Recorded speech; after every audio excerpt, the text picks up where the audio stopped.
Gaurko Poliedro saioan, Palestina ekarriko dugu aiaraldera, eta hori egingo dugu Aitor Bikandiren bitartez. Aitor Bikandi, aditu akademikoa da, Palestinan, baina bereziki lotura dauka Palestinarekin, han bizi izan zelako tarte batez, eta gero Palestinarren artean bizi izan zelako Libanon.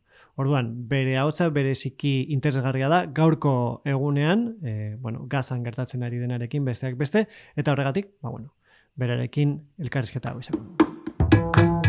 Aitor Bikandirekin mintzatuko gara, bera Palestinan aditua da, ez bakarrik nik uste, maila handiko aditua, ez bakarrik eskualdean, nik uste Euskal Herri osoan ere, baduela sekulako maila, egin du tesi bat herri palestinarrari buruz, eta orain mintzatuko gara, ez bakarrik bere tesiari buruz, baizik eta bere bizitzari, bere bizipenei, eta egungo egoerari, eta egungo egoerak nolabait eramango gaitu ere, iraganera, horri guztiari buruz mintzatuko gara Aitorrekin. Kaixo, Aitor? Kaixo, Aitor. Ondo? Ondo, bai. Nik eta behin, galdetu nahi dizut, noiz sortu zen harreman hori, daukazuna herri palestinarrarekin? Oin dela 11 urte edo sortu zitzaidan, ez? Aldez aurretik, neuzkan Palestinaren inguruko hainbat ezagutza, nolabait esatearren, Euskal Herriak betianik, luze etorkio, ez, Palestinarekiko lotura hori. Beraz, hemen informazio falta ez dugu izan. Baina, kontua da, askotan gertatzen den bezala, geroz eta informazio gehiago izan, geroz eta galdera gehiago sortzen direla, ez? Eta horrela, 2012an joan nintzen lehenengoz Palestinara, nire kabuz, bakarrik, eta nire eta ofizialki jordenara joan, pixkat hangoa bertatik bertara ezagutzera, ez? Han eman nuen aste terdi edo bi aste, gerora urte bat pasatuta joan nintzen, eman nuen askapenako brigadetan, eta brigadakidiekin eman nuenan denboratxo bat, lan estrukturatuago batean, ez? Euskal Herritik elkartasuna helarazteko, ara ere gure egoera, gure egoeraren nondik norakoak ere pixka azaltzeko. Eta horrik ere, emazizkian bestelako, iria batzuk, bestelako urrerapena esan zen, ez? Eta hala ere, nire bizitaren inflexio puntu batean nengoela, erabaki nuen, batetik ez nuela nahi beste informazio edo gauza asko pasatzen zitzaizkidala, ez, Palestinaren inguruko gatazka edo egoeraren inguruan, eta bestetik propio bezala sentitzen nuen bestelako bide bat hartu nahi nuela. Eta erabaki nuen Palestinara joatea, oraingo honetan luzera gorako, 3 hilabete pasan nituen, Hebronen, Zizogorriako hegoaldean, palestinar familia batekin. Eta, hori izan zen modu askotan inflexio puntu muguko bat, ez? Hemengo lana utzia neukan. Eta azkenengo sarrazkia izan zen, baita, 2014an, beraz neko egonaldi nahasia eta komplikatu izan zen. Eta, hala ere, oraindik ere, nabaritzen nuen, gauzak faltan nituela, egoera berbezala ulertzeko, ez? Palestinarren bilakaera historiko, sozial, kultural, politiko hori ulertzeko, faltan nituela gauza asko, ez? Eta ostean, eta garai nazi hoien emaitza bezala, ezin izan nintzen sartu berriz Palestinara, baina Palestinarekiko lotura hori aipatu duzuna mantentzeko joan nintzen Libanora. Eta eman nituen 2 urte baino gehiago, ez? Palestinarren artean, errefuxiatu eremuetan, eta, beste proiektu batzuetan. Eta horrek eraman ninduen azkenengo puntu batera, non jakimina hori ikusi nuen hori gauzatzeko biderik agian osoago bat izango zela, zuzen, tesia egitea. Aipatu duzu, Palestinara sartzea debekatu zutela, eta egon zen nolabaiteko gertakari bat, ez? Okupazioaren indarkeria eta violentzia sufritzea egokitu zitzaizula lehenengo lerroan, ez? Bai, esan duen bezala aldez aurretik banekien, ze nolako, bai, zer eta nola gertatzen zen Israeldarrek palestinarrei aplikatzen dieten jazarpen hori, baina, bai, nik neun lehenengo pertsonan pariatu zen dituen hainbat momentutan eta hainbat modutan, ez, jazarpen mota horiek. Batetik, sartu zitzaizkigun gaueko ordu txikitan Israelgo indar armatuak ustez baitu zituzten kolono batzuen bila, gero praktikan horrelakoak egiten dituzte, jazarpen horren baitako beste modu batean burutzeko, ez? Eta, bai, galdeketak egunero ni bizi nintzen auzune hori, bai, indar militarrek daukate hartuta, baita kolonoek ere, izatez kolonoak dira militarrak baino violentagoak askotan. Eta hori egunerokoan nabaritzen zen, ez? Checkpointa pasa behar nuen egunero, eta horretan ere galdeketak eta zergatik zaude hemen, arabiarrak maite dituzu, ez zenuke egon behar hemen, holakoak, ez? Eta horren muinoa izan zen, behin jipuitu nindutela, ez? Hortiatu nindutela, gauean lagun baten etxetik etxeran entorrela. Handik zebilen militar talde batek ikusi ninduen, eta, beko ordu txikiak ziren, eta, Esan zuten hau da gurea. Hau da gurea, hau da momentua. Holakoak ere egin izan dituzte egunean. Eta nik baita ikusi ere, ez? Ez zitzaidan gertatu, baina bai, egoerak pixkat naziagoak zirenean, eta tartean giriak edo nazio arteko kideak geundenean eta palestinarrak nahazten ginean, hor hostiak erortzen ziren eta ez zuten desberdintzen, ez? Baina, bai, bere momentu ikusi zuten, eta, bai, harakatu, mugikorrak kendu, argazkiak ezabatu, eta ohikoa, ez? Jazarpen estilo horretan, ez? Zergatik zaude hemen, hemen ez nuke egon behar, eta, apropina bezala, hostia batzuk, ez? Hurrengo egunetan, han destinatuta zeuden militar talde bat zen, eta hurrengo egunean batzuk ikusi nituen, handik, ibiltzen, ikusi zuten, ez eta jipuitu, han jarrituko nuela. Horren gutxi gustatzen ez zitzaien gauzak egiten, alegia, argazkiak ateratzen eta bideoak ateratzen, hain zuzen hori baitzen bertako palestinarren defentsa modua, iaia bakarra, zeren, lehen aipatu da bezala, oso tentsio handiko gunea da, ez? Eta askotan, bai, gehienetan edo bai, guztietan, kolonoak hasten zituzten egoerak, palestinarren bat, hango baten bat, salatzen esanez, bere kotxea edo bere umeak edo bera erasotu zutela, ez? Eta, noski, horako kasuetan, palestinarrek ez daukaten bestelakorik, ez? Zen, beraien hitza, kolonen hitzaren kontra. Eta askotan, paiketetan, ez daukaten inongo frogarik, ez? Beraz, han geunden girien eta bertako palestinarren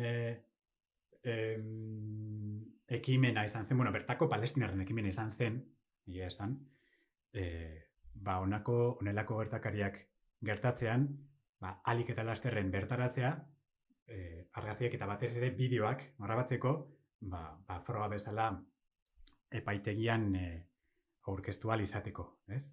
Bestela, ohikoa den bezala, epaiketetan, noski palestinarrek gatzeko probabilitate handiak dituzte. Aipatu duzu, okupazioaren indarkeria, baina gara, askotan Israelek bere burua azaltzen du ekialde hurbileko demokrazia bakarra, baina gara, aipatzen ez dena da palestinarrek bizi duten apartheid egoera, ezta? Bai. Nolakoa da hori egunerokoan? Bai, apartheid egoera aplikadakioke batez ere 58ko lurraldei. 58ko lurraldeak dira Israel bezala ezagutzen dugun lurralde edo estatu hori, ez? Bertan, eta oso kurioso da, ez? Hau ez da zalantzan jartzen, esan duzuna. Israel zonaldeko demokrazia bakarra da, baina ze nolako demokrazia batek izan dezake batasunik gabeko eskubideen aitortzaren utxune hori, ez? Izatez, Israelek ez dauka ez konstituziorik eta ez da hiritarrei modu homogenean batasunean edo bai modu homogenean hiritarren eskubideak aitortzen duten kartarik, dokumenturik, ezer. Han gertatzen dena da, zegoen eta jatorri etnikoa zein izan, olakoak izango direla, dagozkizun eskubideak. Adibidez, azken nazia izan da, azken naziak dira bere garaian Europatik etorritako judutarrak, haiek okupatuko lukete maila gorena, ez? Eskubide osoak, eskubide ekonomiko, politiko, sozial, kultural eta bestelakoak, ez? Betik egongo lirateke mizrahiak, jatorri arabiarreko judutarrak, gero etorkinak, Sudanetik etorritakoak, Etiopiatik etorritakoak, eta eskala horretan beko puntuan egongo lirateke palestinarrak. Zentuk ez daukate, ez erro gutxi daukate eskuartean eskubidei dagokionez. Hau honek are txarragora egin zuen 2018an Israelek Nation State Law delako legea aurrera eraman zuenan, ez? Eta horren bitartez, saiatu ziren Israelgo estatu judutartzat hartzea legalki, beraz. Judutarra ez den edozein hiritarrak ez du zuzen hiritartasun horrek daraman babes legala. Bai? Eta hori, bere garaian, Hego Afrikan gertatu zenarekin konparatuta, bere garaian apartheid bete uzitzaion, eta hemen ere, argi eta garbia izan da zaio, apartheid estatua dela. Hori 58ko lurraldei dagokienez. Gazako egoaren inguruan agian gero egin dezakegu. Eta Zizjordanei dagokionez, bestelako egoera da, ez? Agian ez da oso ezaguna, baina mugak Israelek kontrolatzen ditu, beraz, bai atera zein sartzen den oro Israelen eskuetatik pasa behar da, eta pertsonei dagokienez, biztanleria palestinarrari dagokionez, are txarragoa da, ez? Askotan, ez dietarako gusten ateratzen, ala sartzen. Gero, barne mailan badago Osloko akordioekin indarrean sartutako banaketa territoriala. Gaur egun hori gainditua geratu da, besteak beste errepiden sistemaren bitartez palestinarren hiriguneak isolatzen ari dira, isolatzen egon dira, ja markadak dira. Asentamenduak Israeldarren okupazioa nolabait ezaugarritzen duen kontua dena, oso erdugunan dagoena, ez? Zizjordania osoan oso estrategikoki asentamenduak kokatzearena. Esan bezala errepide sistema esklusiboa den, judutarrentzat esklusiboa den errepide sistema, harresia, 2002an erekitzen hasi eta 700 kilometrotako luzera dukan izugarrizko harresi hori. Eta gero beste kontu asko, ez? Besteak beste, eta hau ere oso esanguratsua da, badago figura legal bat, legala, bai, atxiloketa administratiboa deitzen dena, ez? Eta honi jarriki, Israelgo indarrek edozein pertsona atxilotu dezakete, inongo kargurik gabe, epaiketarik gabe, hasiera batean 6 hilabetetarako, eta behin 6 hilabete horiek pasa ostean, hori luzatu dezakete nahi beste. Eta hori, zen bezala, epaiketa edo kargurik gabe, inongo salaketarik gabe. Eta horrela, gaur-gaurkoz, badaude 8.000 preso politiko, Palestinan. Urriaren 7tik 3.000 atxilotu dituzte. Hauetatik 2.000 atxilotu izan dituzte atxiloketa administratibo honen bitartez. Eta 200 adingabeak dira, umeak. Beraz, asko hitz egiten ari da, ez? Umeen inguruan, nolabait, garrantzitua da, eta paiketen inguruan, ez? Horretan ere, erreparatu beharko genioke, zenolako desberdintasuna dagoen terminologiari dagokionez, ez? Hamasek egin duenean izan da baitzea. Bai. Vale. Baina Israelek badaramatza hamarkadak baiketatzat hartu dezakegun hori egiten, umeak ere baitzen, eta txiloketak egiten dira, ez? Bai, eta batzutan ere gertatzen dira sexu indarkeria kasuak umeen aurka. Bai. Salatu izan da. Bai, baletu izan dituzte baita umeen, adingabetasuna, informazioa ateratzeko, ez? Sexu jazarpena, edo, mehatxuak, azaldu dut, niri zer gertatu zitean, ni giria izan da, atzerritarra izan da. Lehen munduko hiritarra izanik, pentsa dezakegu, zer ote ez dieten egiten palestinarrei. Izatez, bakigu. Torturak, mehatxuak, etxegabetxeak, hori adibidez oso bereziki eman izan da, ez bakarrik, baina bereziki ekialdeko Jerusalemen, ez? Israelen politika territorial hori bultzatzeko, ez? Etxegabetzeak inongo epakitarik gabe, ez? Bazoaz, etxea eraitzi, batzutan etxea iraiztearen kostuak ere eskatu palestinarrei, eta estilo horretan. Eta gero, aipatutako indarkeria kasu horren ondorioz, zure harremana luzatzeko herri palestinarrarekin Libanora joan zinen, Libanon daude, 1948tik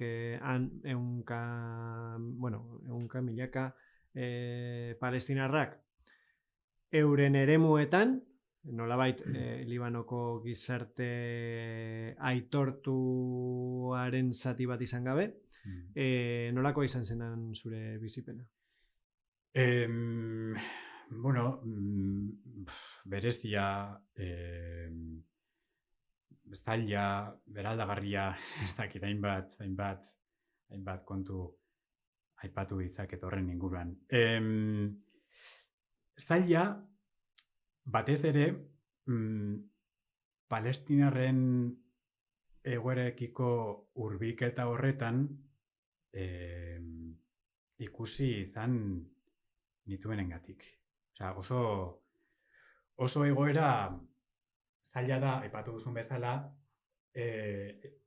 Libanoko estatuak ez dituelako onartzen errefuxiatu bezala.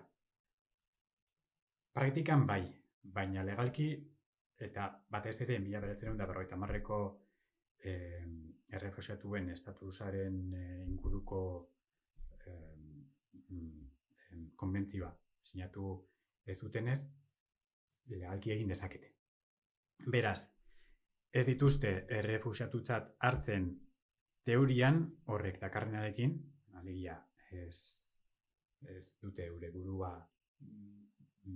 behartutzat hartzen haien sorospenarekiko eta bestelakoekiko.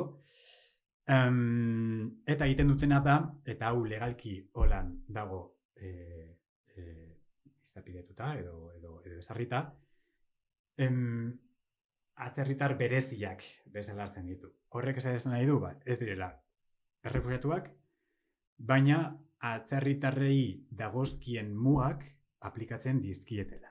Hau kontuan hartu behar da, aipatu duzun bezala, 1948an heldu zirenak palestinarrak zirela, baina orduz geroztik 75 urte pasa dira, beraz, palestinarrak Libanon milaka jaio dira. Eta ere, Libanok, estatuak ez ditu aintzat hartzen, ez ditu onartzen.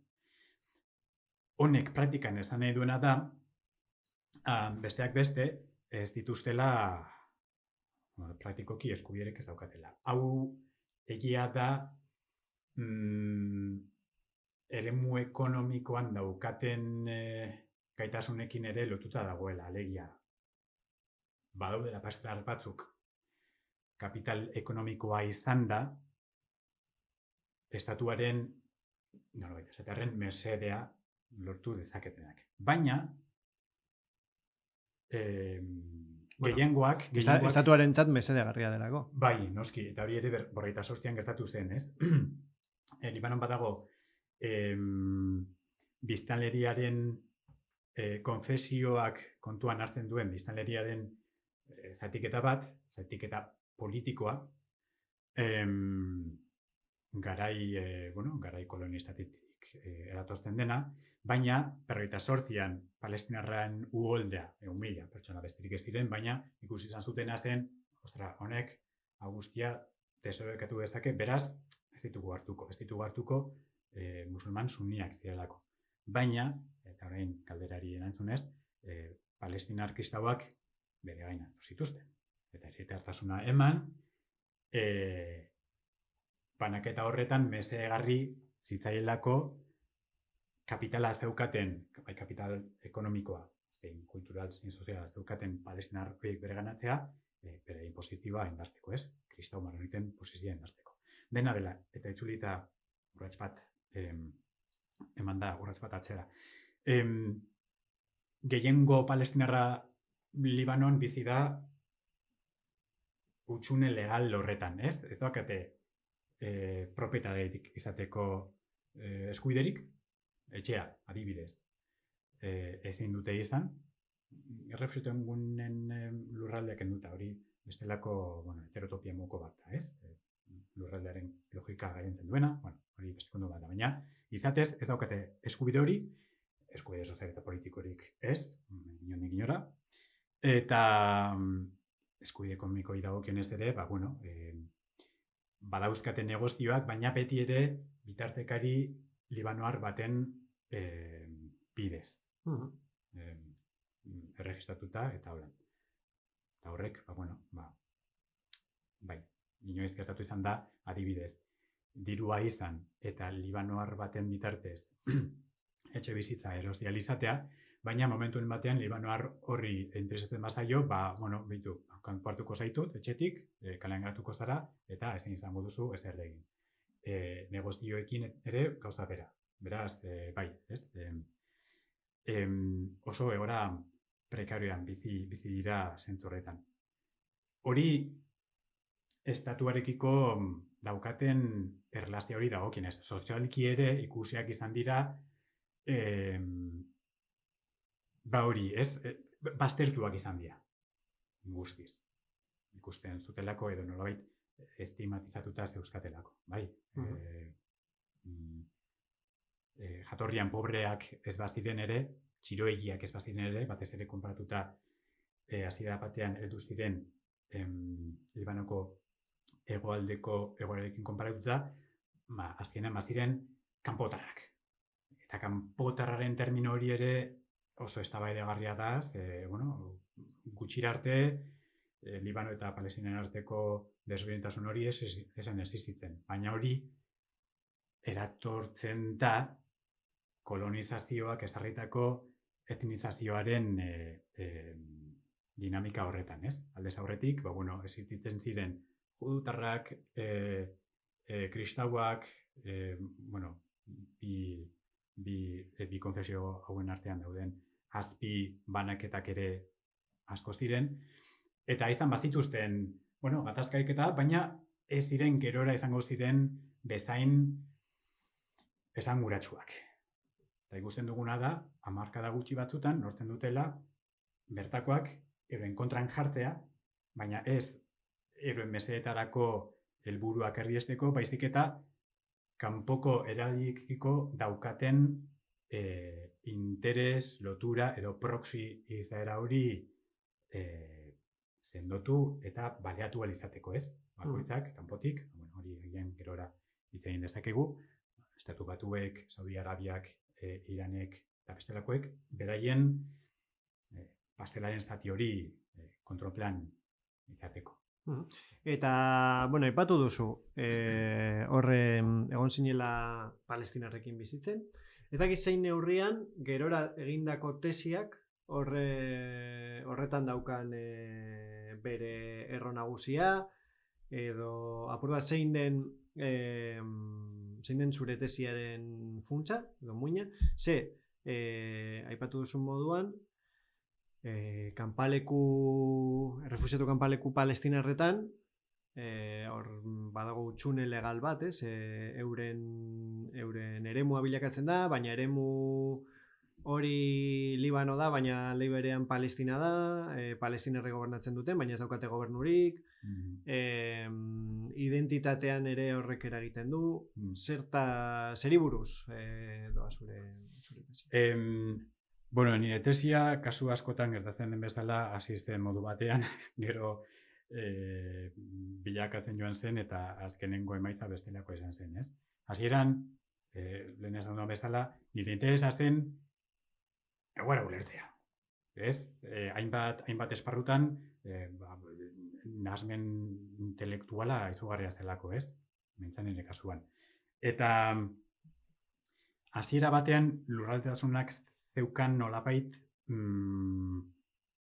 pisu handiena. Gero ere ikusi nuen, eta hori iaia modu naturalean gertatu zitzaidan kontua izan zen, ikusi nuen benetan interesatzen zitzaidana zela batetik identitatea ikusten nuelako bai Palestinako palestinarrek, zein Jordaniakoek, zein Sirian egondakoek, zein Libanon egondakoek, palestinartasun hori zokatela buruan momentu oro, ez? Baina nola izan daiteke, ez? Eta horren artean lotura, gaur egun baukate lotura, bitartekari loturenekoen bidez, ez dakiz zer, baina, pasadira 7 hamarkada baino gehiago eta eutsi izan diet, ez? Identitate nazional. Alegia, Palestina ezagutu ez dutenek, identitate hori oso barneratuta dutela. Bai. Eta adibidez, Libanon gertatzen den kontu oso esanguratsu bat da, adibidez, galdatzen badi ez du, umei, eta ez du nomutarra zara bani, Jeninekoa, edo Jafakoa, edo ez dut esaten, ez nire gurasoak dira, Jeninekoak 48an etorri ziren, edo aitita mamak etorri ziren, ez, ni Jeninekoa naiz. Hemen bizi naiz, baina esatez Jeninekoa naiz. Ala Nablus, ala bai Safat, edo dena lakoa, ez? Beraz, hemen ze da gertatzen, ez? Beraz, ikusten nuen, nexo moduan erabiltzen zutela, baina agentziari dagokionez, alegia, agentzia da gure ingurunean egiteko gaitasuna, ez? Agentzia akzioa edo ekintza aurrera emateko gaitasuna. Beraz, agentziari dagokionez oso ezberdinak ziren. oso ezberdinak dira, ez? Historikoki ere desberdintasunak nahiko nabariak dira, ez? Palestinan, Libanon, Sirian, oso desberdinak ziren ekintzak eraman izan zituzten, baina beti ere naziotasuna, hori ez, muin bezala edo nexo moduan erabilita. Eta hori izan zen nahi zuzen, nik tesian nukleo bezala erabili nuena, ez? Entidadea eta agentziaren arteko erlazio hori. Gerora, izugarri komplikatu zitzaidan, komplikatu nuen, baina oso interesgarria da ikuste adibidez, identitatea ez dela gauza bat, identitatea prozesua da, ez? Eta hainbat mailatan bilakatuz doan prozesua. Adibidez, identitatea ari garenean, esan dezakegu guk norbanakoak edo taldeak norberari ematen dion identitate bat dagoela, baina baita besteek ematen dizutena. Badago identitate kulturala, identitate soziala, identitate legala. Horri dagokionez, adibidez, palestinarrak Libanon ez dira errefuxiatuak, baina badira. Orduan, errefuxiatu izateak zer dakar? Eta hori ere jorratu egin nuen testian. Errefuxiatu izateak dakarren gauzetako bat da agentziarik ez izatea.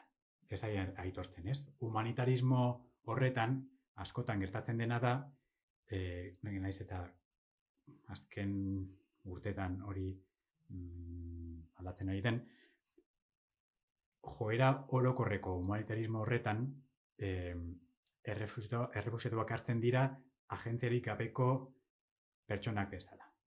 Bai, larrialdi egoera bat ematen da, kolektibo honek laguntzak behar ditu hainbat esparrutan, bizi dauteko, janariak, arropak, etxe bizitzak, eta gu, normalan, mendebaldetik, lehenengo mundutik, ematen dizkiegu. Eta bereiek ez dute agentziarik. Eta honetan badaude beste autore oso interesgarri direnak, Giorgio Agamben, Hannah Arendt, Carl Schmitt, nazia zena, baina horren inguruan ere asko esan zuena. Eta praktikan zer gertatzen da? Hori ez dela betetzen. Identitate legal hori ez dela betetzen. Eta Palestinaren kasua oso esanguratsua da zentzu horretan. Batez ere 1973ko hamarkadan, bai entitateari zein beraien autogestio edo autolakuntzaren almenari izugarrizko bultzada eman ziotela, eta hain zuzen nazio batuen sorospenaren gaitasun horri gailendu zitzaion. Hori eremu horretan, eremu ekonomikoan. Eremu politiko-militarren ere, estatu libanorrari gailendu zitzaion. Biolentzaren monopolioa ere hor eztabaidan sartu zen. Beraz, errefuxiatu palestinarraz ari garenean, zertaz ari gara? Agentziarik ez daukan subjektu baten inguruan? Bai, guztiak berdinak ez direlako. Eta hor, beste konplexutasun maila bat sartzen da, ez? Eta hori ere, elkarrizketen bitartez jaso nuen. Eta hori nolabait ebazteko, saiatu zen nintzena, konpontzen edo argitzen izan zen, zerk egiten duen, edo nola erabiltzen den identitatea agentzia hori azaltzeko. Eta, nik erabilituen elkarrizketak oinarrituta, ezin izan nuen topatu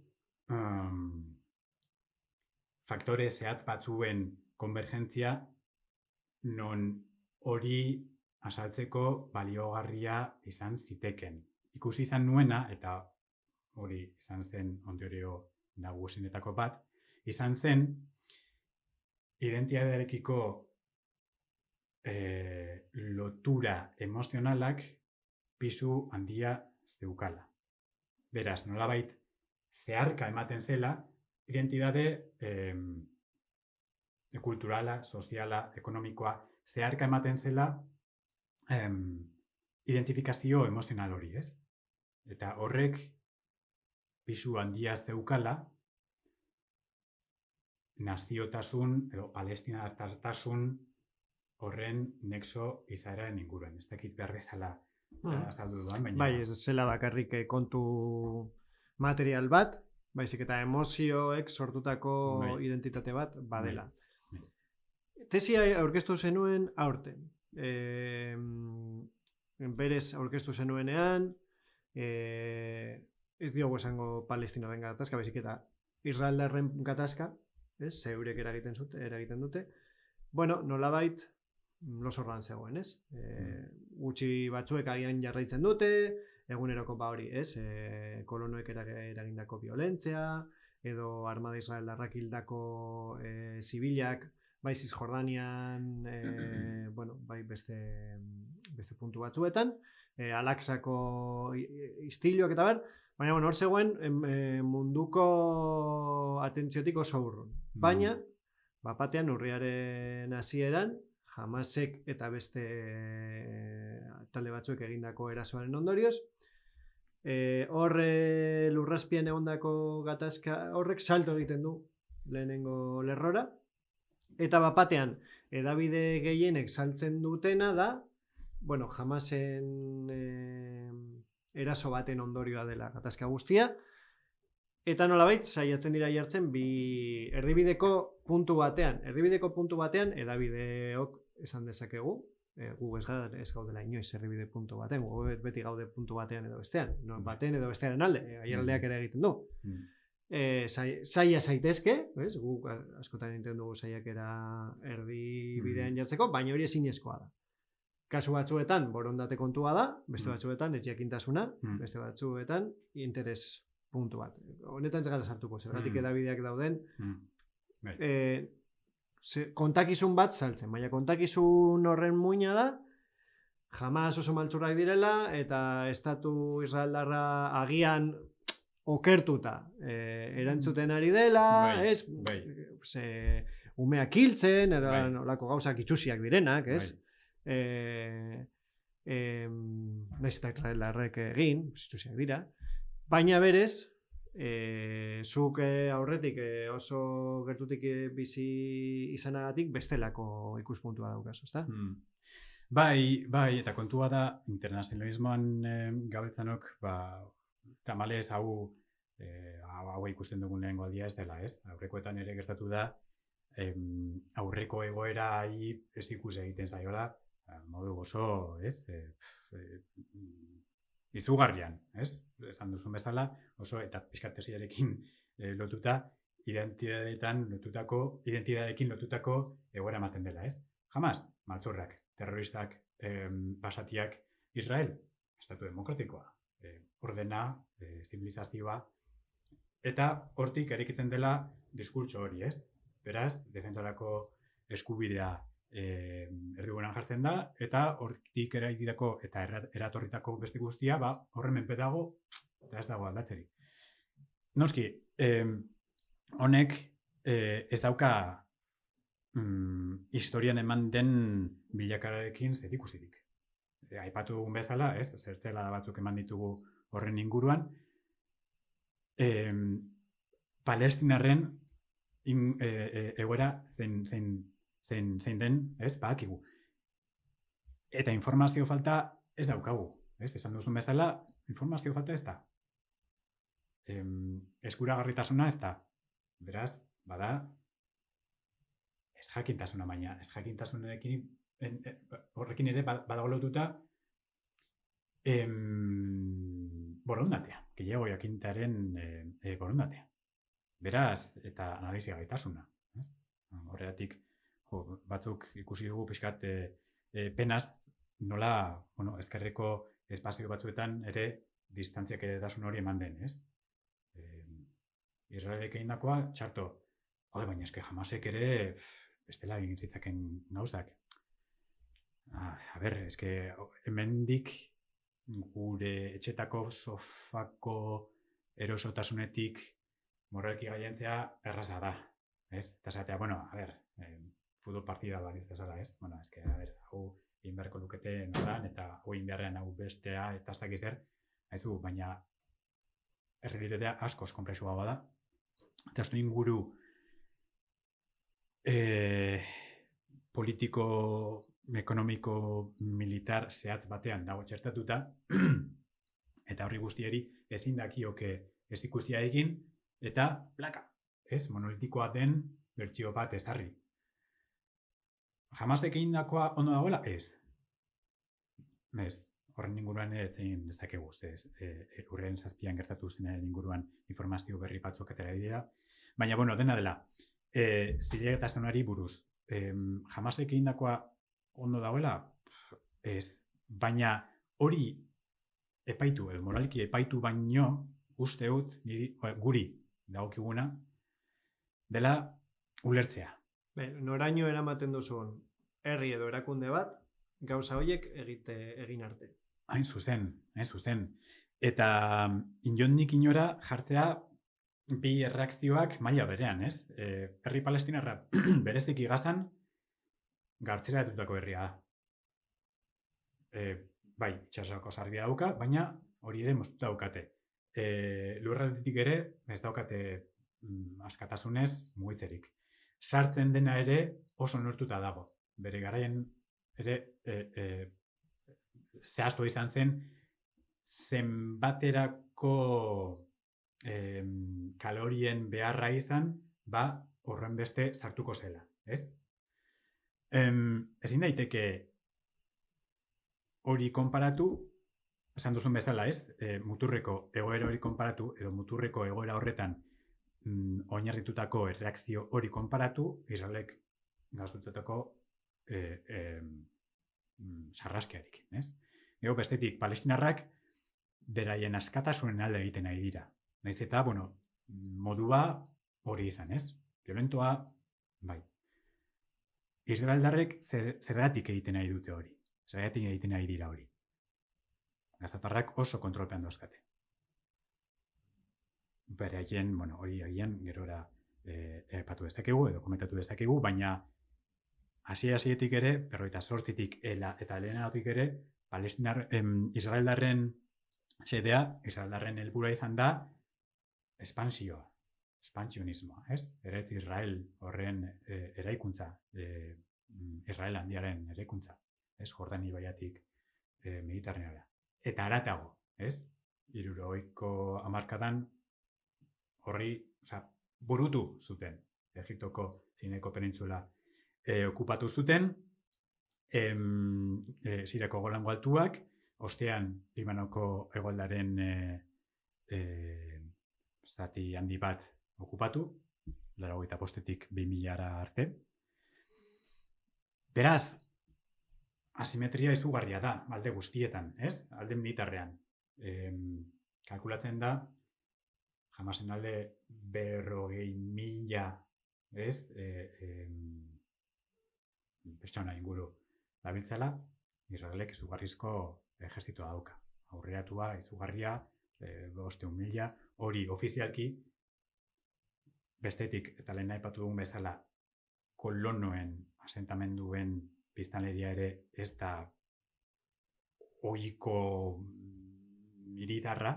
Horiek ere agentzia daukate. Agentzia militarra gainera, trebatuta daude militarki, erreserbistak praktikoki guztiak dira, bere garaian ortodoxoak, esanto zeuden ortodoxoak ere sartu nahi izan zituzten. Beraz, bezan nahi duenaren muina hori da, ez? Asimetria hori ez dela aplikatzen, ez dela aplikagarria. Eta hortaz, ezin ditugula parean dauden aldeak bezala tratatu, ez? Distantziakidetasun horrekin, eta bueno... Distantziakidetasun hori epatu duzu, nik uste dut orain mendebaldeko herritarren zati handi bat, auzolotza eta lotza sentitzen dute, ez? Euren buruzagi politikoek egiten ari direnarekin, ez? Oso adibide erabilia da, ez? Rusiaren eta Ukrainiaren gatazka, eta orain bizi ari garen gatazka, ez? Zenolako tresnak baliatu diren Rusiaren erasoaren aurrean eta Donbass eta Donetsen kasuan oso urriak izan direla, dinot Palestinaren kasuan erabiltzen ari direnak, ez? Hor, Ukrainian eman dira armak, isunak jarri dira, blokeoak, babes politikoa. Kasu honetan, sekulako salaparta sortu da, Pedro Sánchezek esan duelako, hainbeste ume hiltzeak eraginen bat izan beharko luke. Pedro Sánchez aldi berean saldu duena Sahara Marokora. Bai. Eta Maroko gainera harremana duena Israelekin. Sinatuta gainera, bai. Dena da, egin diren keinu gutxiak oso lotxagarriak dira. Orduan, lehen aipatu duzu, hor eskua daukate Estatu Batuek, Saudi Arabiak, Iranek, zergatik ez dago nolabaiteko erantzun, nazioarteko erantzuna egungo sarraskiari, edo hobeto esan da, zergatik ematen den erantzuna, zilegitasuna ematen dio eraso hori modu batean edo bestean. Nik uste dut, zentzunetan testu inguru zapalago batean kokatu behar ditugula gatazka hauek guztiak, ez? Gaur bere garaian eta 48an inguruan egin dugu lehen. Testu inguru horretan, Bigarren Mundu Gerraren osteko paradigma aldaketa ematen da, ez? Estatu Batuek hartzen duten hegemonia ekonomiko, militarra eta orduz geroztik ahalbidetu izan dituzte, beraien muga ez geografikoak, baina muga militar eta ekonomiko eta politiko geratzea izugarri. Eta orain arte horrek ez du inongo, txaiak izan ditu, Sobiet eta Batasuna izan zuen, baina ostean ikusi dugun bezala besterako fronte bat sortzen hasi zen, ez? Alegia, Txina, Rusia eta ekialde hurbila deitzen dugun zonalde horretan, Iranek daukan nolabaiteko, hori ez, fronte edo arerio politiko-militarraren errola. Kontua da, eta testu inguru zabal horri dagokionez, izan behar du kontuan, Estatu Batuen hegemonia ekonomikoa batez ere gainberan doala. Kapitalismoaren bitartezko irabazi tasa horiek ezin ditu mantendu. Eta ikusten ari da nola, batez ere, besteak beste, baina batez ere, ekialde hurbilean izan duen hegemonia hori desorekan dagoela, ez? Historikoki Saudi Arabia bereganatu du politikoki, baina hortara dator Palestinarren erreakzioa, ez? Trumpen agintaritzatik dator normalizazioaren mugimendu hori, non aipatu duzun bezala Morokok, Sudanek, Emirerriek,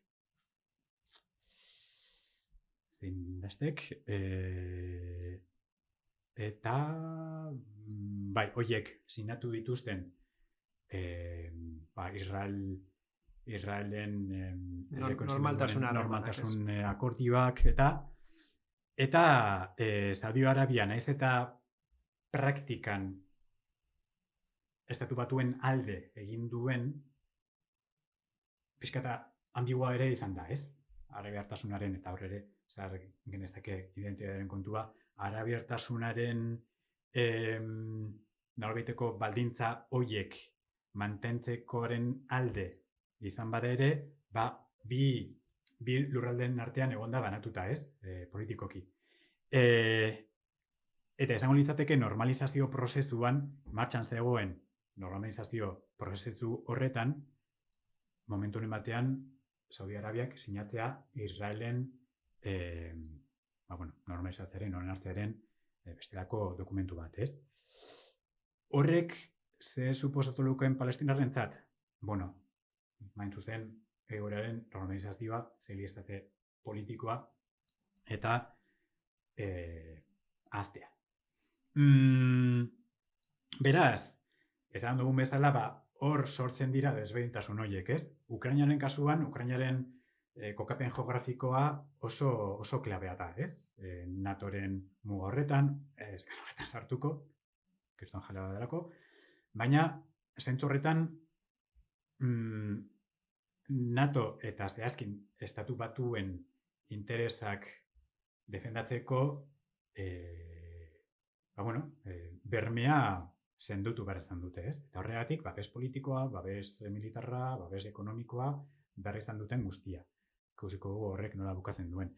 Baina, Israelen kasuan, naiz eta dialektika horretan bestearen rola hartu, inbaditzailearen rola hartu, geoestrategikoki, geopolitikoki beste aldean dago. Israel, NATO eta Mendebaldearen laguna.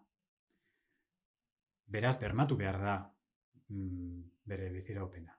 Naiz eta, esan duzun bezala, 16.000 pertsona hil, 8.000 ume, Hospitalak txikitu, Al-Ahliko kasuan 500 pertsona, egun batean akatu. Eta, antza, ez du merezi, Ukrainiak izan duen harrera hori, edo laguntza, edo babes hori. Baina hori da, Palestinarren kasuan, gatazka horrek irabazien tasa hori berreskuratzeko, mantendu, ala areagotzeko, baleagarria ez delako. Kapitalismoaren dinamikan, palestinarrak, ala ez dira sartzen, ala ez dute paperik, ala kontrako papera daukate. Nolabait, erlijioaren esparruan, hori ere oso pentsekin hartuta doan esaldia da, baina, nolabait, zan daiteke, kulturalki beste fronte horrekin lerroka daitezkelako. Edo behartuak daudelako, ez? Egoera behartuta daudelako, beste fronte horren alde egitera. Batez ere, Iran izan delako palestinarrak babestu dituena. Bere garaian, San Hussein bezala Irak babestu zituen, orain, baina nire zuka ipatu Hamas erakunde sunia da, Anai musulmanen erakunde sunia, eta Iran txia da. Ezin dela murriztu dena erligiora, zeberez ez dira lagun naturalak. Bai, oso argudio tranpatia da erligiorena. Eta izan ere, behin da berriz erabilia izan dena. Gaur egun ere, erabilia. Hoin okurtzen zait, Arturo Pérez Revertek esaten duena, ez?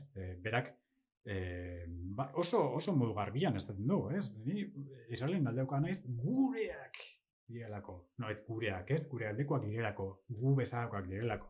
Aintzat hartuta Espainiarrek izan zirela aitzindariak, judutarrak Europatik botatzen, ez dakit. Gainera, bai, hori oso katxonda da, baina bai. Antza, gaur egungo egoerari gauza batzuk aplikatzen zaizkie, eta beste batzuk ez interesaren baitan, interesaren arabera. Baina bai, kontua da, hori ez, oso tonapatia dela religioaren argudioa. Esan bezala, bere garaian, Palestinan bizi diren, ez eta gutxingoaz diren, judutarrak, kristauak, musulmanak, eta inongo arazorik ez egoen.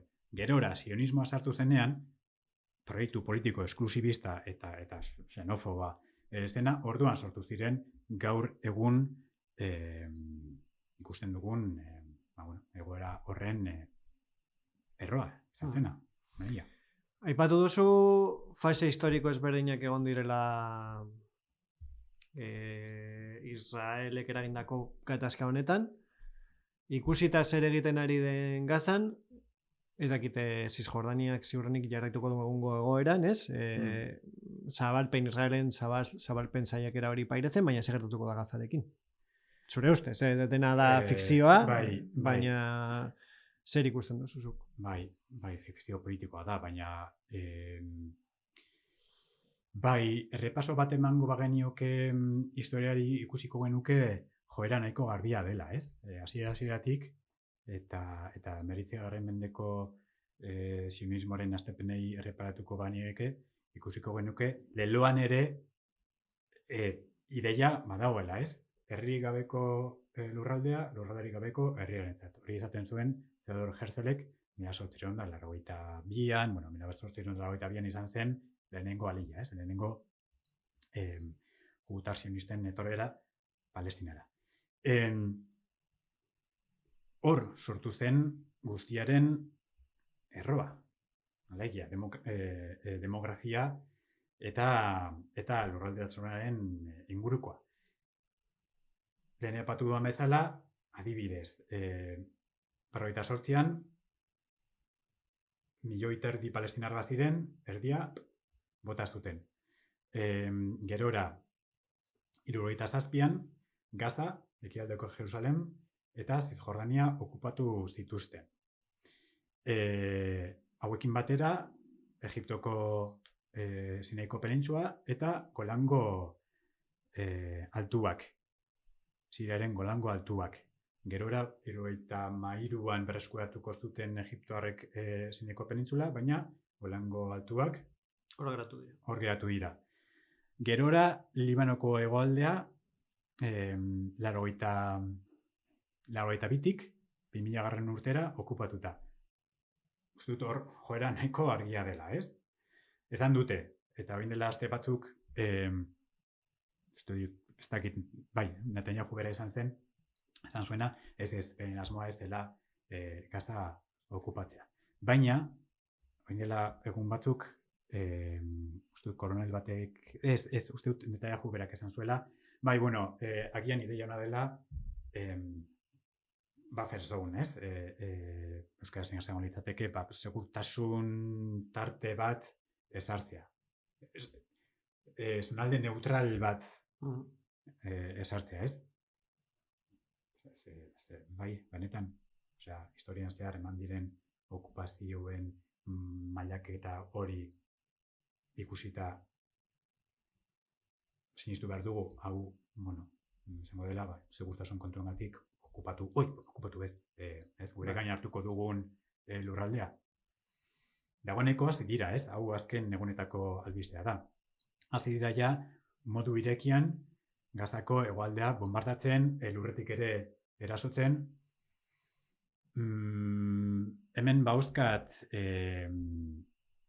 Israelgo ordezkari politiko batzuek esandako adierazpen batzuk, ez? Eta nahiko argia da helburua ez dela Hamasekin amaitzea, Hamas kanporatzea, baizik eta Gazako biztanleria palestinarra kanporatzea.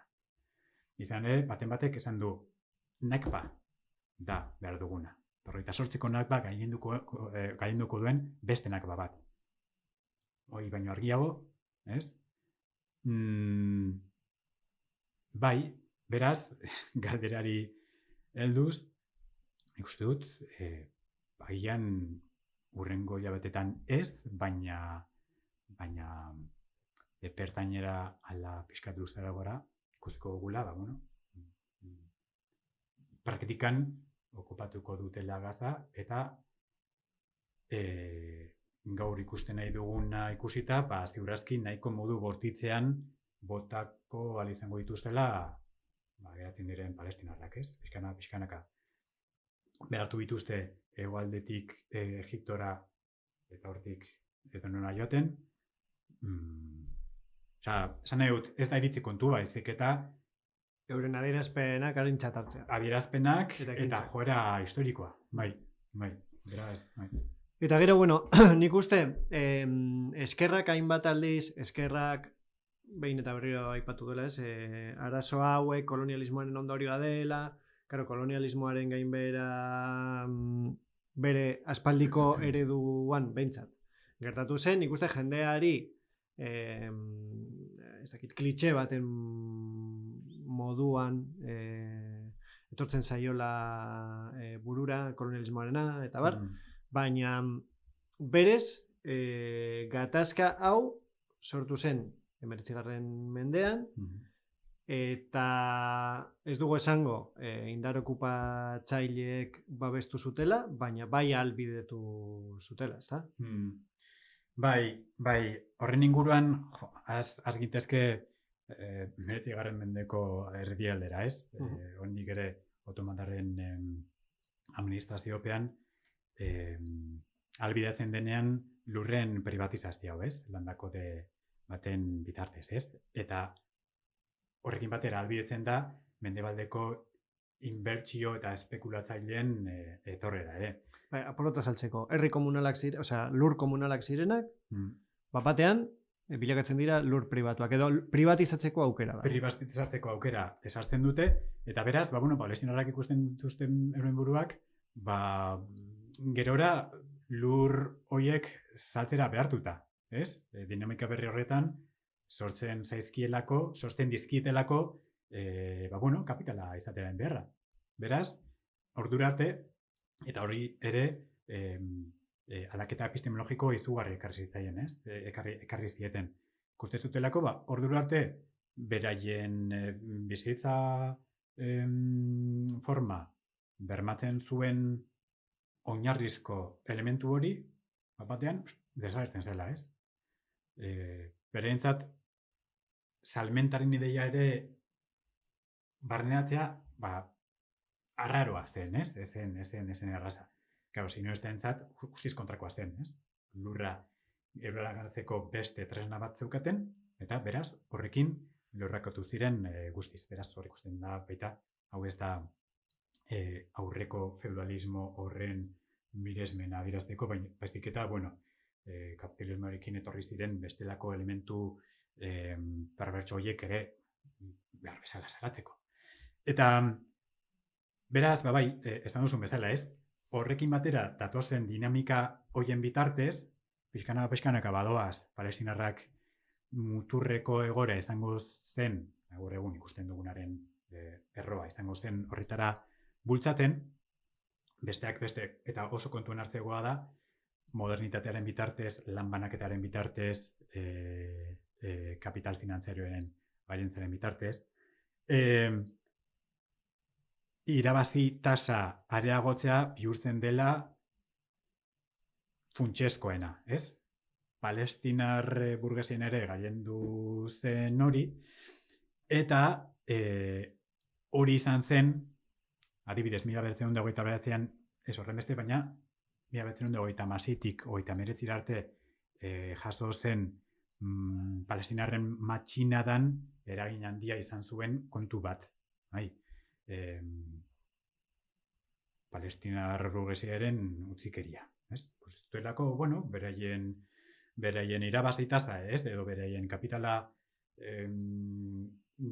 berbaliotzeko aukera zeukaten bitartean, gertatzen ari zen injustizia horrek, beraekin, loturaz daukala, baina ez horren bestekoa, ez zen horren, defendi eta haian gara, ez gara palestinar nekazariak. Beraz, ikusia izan ez dutena izan zen, horren oinarrian oso ahulduta zegoen palestinar jendarteak ezin izan ziola aurre egin areagotzen ari zen israeldarren oldarraldira. Militarra, politikoa, aginte britainiarren babesa zeukatelako eta palestinarrak kapitalismoaren dinamika horretan sartzen ez direnez, oso baztertuak izan ziren. Eta hori izan zen gerora 1948an gertatu zen Nakbaren funtsa. Eta Nakban sartuta. Nakba agian, jende asko entzun du, Nakbari buruz zerbait. Zer gertatu zen 1948an eta zer izan zen Nakba? Nakba araberaz da hondamendia. Eta gustatuko, hau azpimarratzean gustatuko litzaidake, ze askotan, eta Euskal Herrian urteak dira, maiatzaren 15ean, Nakbaren inguruko kitaldiak, ekintzak antolatzen ditugula, baina azpimarratzea gustatuko litzaidake Nakbaren izaera prozesuala. Hori muino izan zen, egun horretan, nolabaiteko bultzada eman zioten desjabetzeari eta garbiketa etnikoari, bai, hori ere oso garrantzitsua. Baina aldez aurretik diseinatutako plan baten emaitza izan zen. Eta gaur egun hori ere ez da aintzat hartzen, ez? Bueno, izan da, esan duzun bezala, erreakzioa, ez? Hamasek hau egin du, beraz, guk defendatzeko eskubidea hori oinarri, bombardaketak hau eta bestea, baina desjabetzea bai lurrarena, aipatu duguna, eta horrek dakarrena, ez? Palestinarren identitatearekin kontuan izan da, dena dela. Eskubideen desjabetzea, patuaren desjabetzea, azkenean bota zituzten eta zuek ikusi. Batzuk Libanora, beste batzuk Egiptora, Jordanera, munduan zehar. Bueno, horretan datza, garbiketa etnikoan, diseinatutako plan baten helburua egikaritzean. Ez edonola eta egun batetik bestera gertatzen den kontu bat. Beraz, hori, nakba prozesua. Gaur ere oraindik bizitzen ari diren garbiketa etniko eta desjabetze eta deuseztatze prozesua. Ez? Ezken finean, bueno, herri baten deuseztapenaren deuseztapena egikaritzeko plana da. Beraz, bai, orduan bota zituzten, esan duan bezala, milioi terdiak ziren palestinarren erdia, eta ordutik ez diete utzi, nahiz eta Nabastio Batuek ebazpenak dituen, 184ko ebazpena daukan itzultze eskubide hori bermatzeko, ez diete utzi. Bai, militarki, mugen kontrola daukatelako, eta baita legalki. Israeldarren etorrera, oraindik ere, bermatzen duten bezala, palestinarren etorrera blokeatzen dute, legalki ere.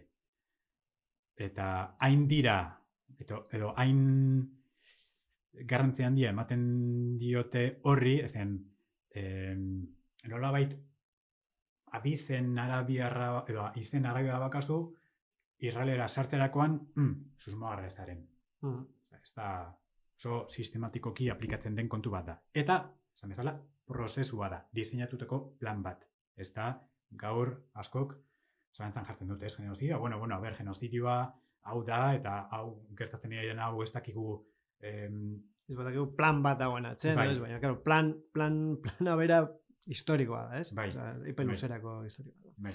Eta epe luzerako plan horretan, egon dira, nolabait, une oso erabakigarriak, besteak beste, 3 gerra, ez?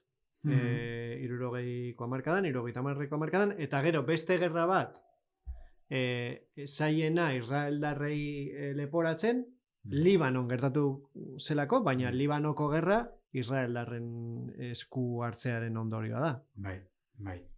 Bai, aipatzen dituzun horiek oso mugarri garrantzitsuak dira, ez? Lehen aipatu dugu hori, ez? 60ko hamarkadan palestinarren antolatzeko almenaren gorakada horretan sortzen da tentsio hori, ez? Palestinarrek ikusten dute, batasuna jorratu dute, Libanon justu, hain zuzen, palestinar guztiak nolabait horretara batzen dira, eta besteak beste, hegaldiak baiten dituzte, la jaleten oso ikonikoak ziren irudi horiek ezagutzen ditugu, eta Israelek 77ko honetako gerra edo Naksa, ez? Araberaz atxekabea deitzen duten hori gertatu zen, non, baino gehiagotan aipatu dugun hori, ez? Egipto Golango altuak ekeldoko Jerusalem, Gaza eta Zisjordania okupatzen duten. Gerora, 73an Errepublika Arabiarrak, alegia, Siriak eta Egiptok, beraien lurrak berreskuratzeko saiakera egiten dute, Egiptok berreskuratzen ditu, Siriak ez, eta ostean tentsioa mantentzen da, ez? 87an, lehenago, 75tik 80 arte Libanon gerra zibila daukate, 82an Israelek okupatzen du 2000 arte Libanoko hegoaldea, 87an jasotzen da lehenengo intifada, palestinarren iraultza okupazioaren aurka, horren ondorioz saiatzen da bi estatuen konponbidea, konponbideren bide horria esartzen Osloko akordioen bitartez, gero praktikan okupazioaren sakontzea eta sofistikazioa ekarriko duena, eta tentsioak gora egiten du denboran zehar, 2000an bigarren intifada gertatzen da, 2002an Arresiaren eraikuntza, oldarraldiak etengabe, atxiloketa administratiboak lehen aipatu dugu bezala, eta gaur ikusten ari gara horren guztiaren emaitza, ez? Muturreko egoera, nazioarteko komunidadearen, salaketa xumeekin, ez? Bere garaian ikusi genuen nazio batutatik etorri zela Israel apartheid estatua izendatzeko txosten bat, gerora israeldarrek atzera botatzea lortu zutena. Eta, lehen aipatu dudana, ez? Azkenean ikus daiteke joera bat, ausazkoa ez dena. Beraz, hau pixkat oso laburtuta, baina bai, horretan datza, ez, gaur egun ikusten nahi dugunaren, testu ingurua. Azken aurreko galdera, gu ere baitu zaitugula.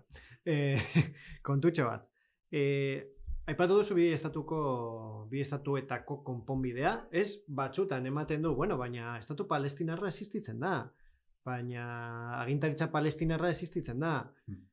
Hori ere, nolabait, egonda estatu edo menpeko estatu horren existentziak bultzatu du ere, lehenik eta behin, Hamasen gorakada, eta egungo, zergatik gertatu da hori, zergatik printzipioz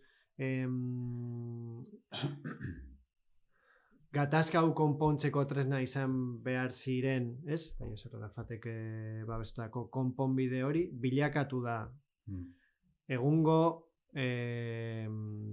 gerraren, etengabe gerra honetan, egungo gerrako fase honetan erabakigarria. Hau da, zein prozesuk eraman du agintaritza palestinarra konponbide bat bilatzera, arazoaren elementu bat bilakatzera. Eta ez nahita, jakinen. Bai. Kontua da, Osloko akordioak errotik sortuak izan zirela, asimetria egoera horretan, ez? Naiz eta palestinarren, horretan ere oso polemikoa da. Palestinarren artean ere Arafaten irudi hori, ez? Eskuak ematearena oso polemikoa da, ikusten zutelako, hor, ja, hasiatik ez zietela mesedeik egiten, ez? Eta kontua da, errotik sortua izan zela, oso modu pixkat nahi, ez, edo ingenuan, pentsatzen hori bideragarria zela, ez? Bi estatuen konponbidea. Kontuan izan da, bere garaian eta bere orientala aste pare bat Amurrioko hitzaldia eman duenean, gaiatu nituen, orain dela 10 urte ematen nituen hitzaldietan, 250.000 kolono zeuden orain dela 10 urte. Gaur egun 1,5 milioi dira. Horrek nor pentsatu bezake gaur egun 1,5 milioi kolono lekualdatzeko itasuna eta borondatea daukatenik. Egoera horretan sortu zen Osloko bide horria hori. Kontu batetik, bi estatuen konponbidea oinarritu nahi zuen, besteak beste, Israelen odlarkeria mugatuz, edo okupazio militarra mugatuz, 252. Erresoluzioaren bitartez, ez da inoiz gertatu, besteak beste, eta hori nolabait gertatu zen, ez? Alde biek aintzatetik behar zuten bata bestea, PLOk Israel eta Israel estatua peleo, Baina aitortza hori ez da... aitortza hori praktikan ez da eman. Jerusalenen estatusa ere argitu behar zuten ez da gertatu, eta ere gehiago okupazioak kota handiagoak bereganatu ditu. Eta estatu batuek aitortu zuten Estatu batuek, hain zuzen, hiriburu gisa. normalizazio prozesu horretan ere hori oso garrantzitsua izan da. Ez bakarrik simbolikoki, baizik eta zigitasun politikoa eman izan dietelako. Eta eta sortu zuten aginteritza palestinarra. Printzipioz, behar zuena izan estatu palestinarraren germen moduko bat, baina gero praktikan bihurtu zena Israelgo estatuaren morroi, ez? Segurtasun esparruan euskate hainbat eskumen, baina errealitatean gertatu izan dena da gehiegitan Israelen mesederako erabakiak eta mugimenduak, operazioak bideratu dituztela, ez?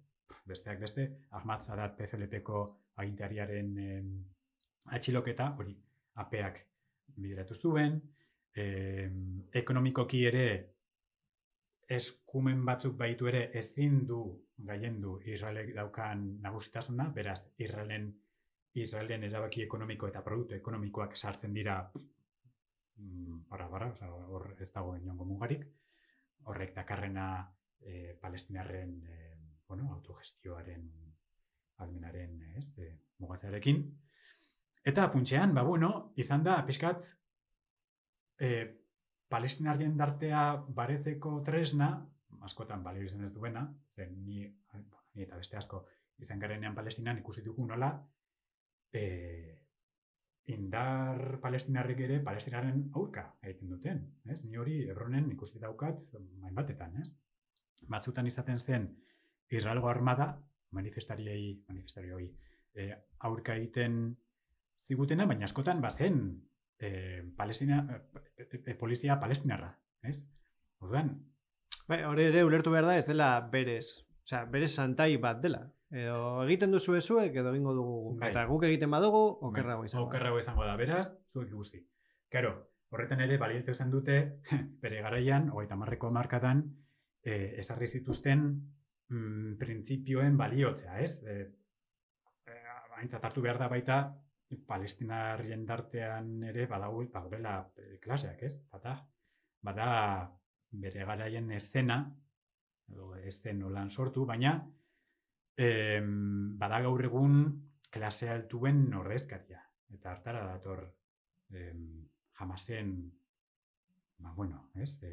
nagusitasun politiko hori, ez? Hamasek egiten duelako beste estratuen defentsa hori, ez? Eta baita, eta bereziki, Israelgo estatuaren kontrako iraultza kontrako mugimendu horren ordezkaritzaren errola. Ez dela bakarra, baina bai duela beste agente edo eragile kanpotar askoren babesa eta finantzazioa, beste eragile batzuk, aipatu duzu FPLP, horrek ez dauka babeso ekonomiko edo militar hori, orduan eragin esparroa oso urria da. Oso urria da, bai. Eta hori ere ez da usasko, ez? Bere garaian, 80ko hamarkadan, zonaldean, Ekialde Hurbila deitzen dugun zonalde horretan, Sobier Batasunaren gainbeherarekin ere amaitu ziren lotura estrategikoak, politikoak, ekonomikoak, militarrak estatu batuek hori ikusi zuten eta baita baliatu ere. Beraz, Afganistanen gertatu zen bezala, babestu zituzten ekonomikoki eta trebakuntza militarrarekin baliagarriak ziren beste korronte horiek, ez?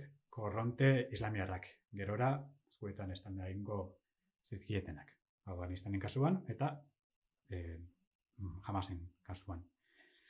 Beraz, batzutan historia kontu batzuetan tematzen da eta errepikatzen dira historiak, ez? Errepikatzen dira dinamikak. Eta bai, ikusten ari gara nola imperioaren helburuentzat mesegarria ziren faktore hoiek, azkenean, euren agentzia balioitu izan dutela, signifikazio politikoa iraultzeko, Palestinaren kasuan, eta, militarki, alternatiba hori esarteko, ez? Nolabait, muturreko egoeraren iaia prozesu naturala izan dena, ez?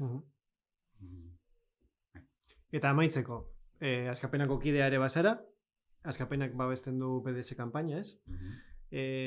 Ikusita mendebaldean nolabait tresna politikoak mobilizazioetatik nahiko mugatuak direla, ikusita gobernu gehienak bilakatu direla Israelen erasoaldiaren morroi, zein ekintzak edo zein ekintza mota proposatzen ditu BDS kanpaina honek. Proposatzen ditu dagoeneko martxan, martxan dauden hainbat kontu, ez? 2005an sortu zen, BDS eta kanpaina, PTSD, ez? Jatorriz, boikot, desinbertio eta zigorren kanpaina. Palestinarrek sortu zuten gainera, Palestinarren gizartetik sortu zuten gutxien da piku elkartek. Eta eskatzen dutena da, ikusita bere garaian Hego Afrikarekin gertatu zen moduko, eta ere txarrago gertatzen ari dela Palestinarekin, jendartearen mobilizazioa, ez? Ez bakarrik Palestinarrena, baizik eta bereziki gurea, nazioarteko komunidade hori osatzen dugunon, klase apalak bideratu dezaken mugimendua. Batetik izango litzatekena boikota, ez bakarrik produktuena, gaur egun nahiko ospetsua bilakatu da Carrefourren kasua, ez? Zehazki eta oso modu zuzenean, irreago politikak babesten dituelako. Baina badauzkago beste adibide asko, ez? Gure kasuan, eta nahiko estrategikoa da Kafen Jerusalem eta asentamendu eta Zigorneako asentamenduak lotzeko trenbide arin horren ekimena, nazioarteko legediaren aurkakoa dena, baina, antza, hori ere batzutan ikusi egin dakieke. Eta, altzen nahi naiz. Boikota.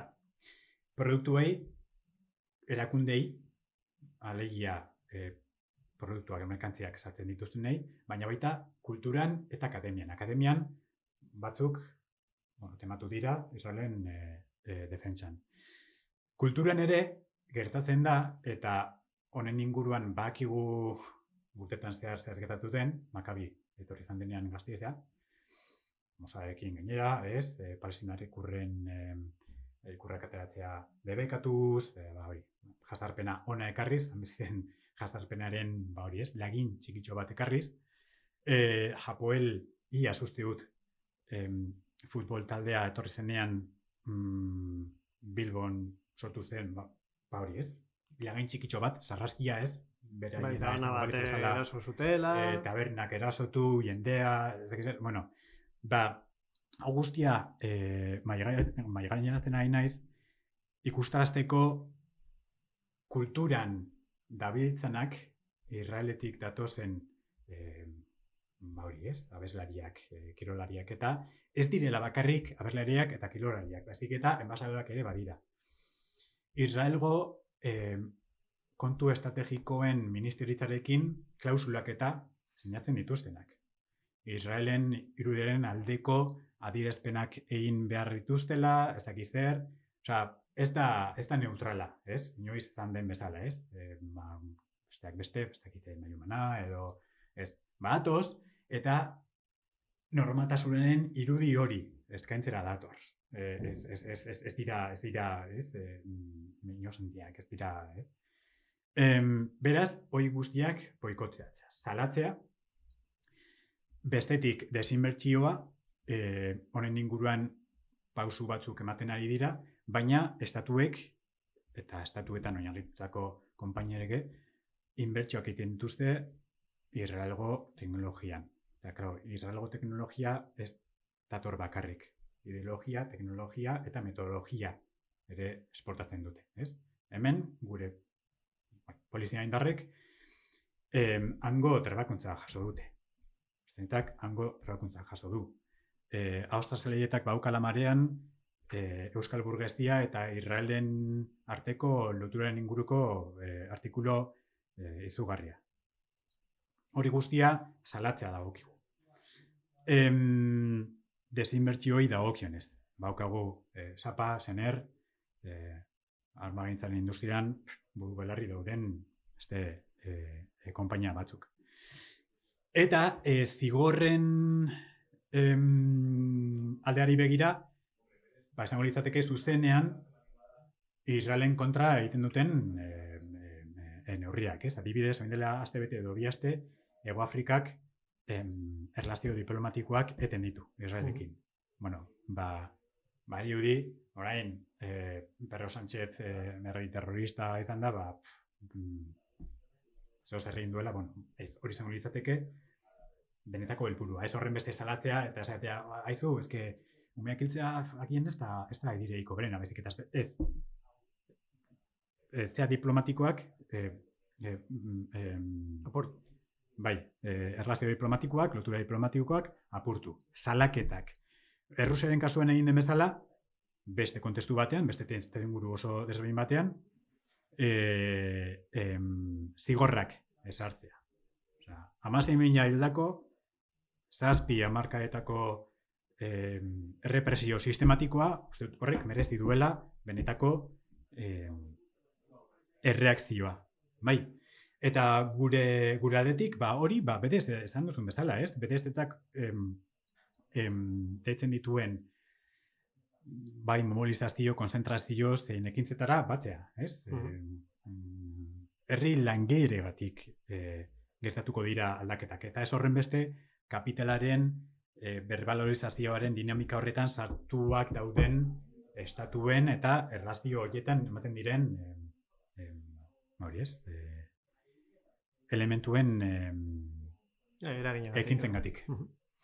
Ez Aitor, mil esker, Palestinen zatitxo bat gurera ekartzeagatik, espero dugu ikuslek baliogarritzat jotzea, eta bueno, nahi dutenek, egizue, abenduaren 12an, izango duzu hitzaldia ez? Bai, Laudion bertan, eta bueno, gero beste hitzalditxo batzuk ere baituzu. Bai, zigur zengo ditugu. Bai, zaztera daude, Laudiokoa ere, ari egon dira deialdigu asko, espero, barrezkoak direlako, eta bai, jarraitu behar dugu, hori ez, herri langilegoaren iraltzeko gaitasun horiek jorratzen, ez? Ez delako han gertatzen den kontu bat, baizik eta globaliki interdependentea den sare baten zati bat. Osea, han Israelek egiten duena eragiten digu, ez?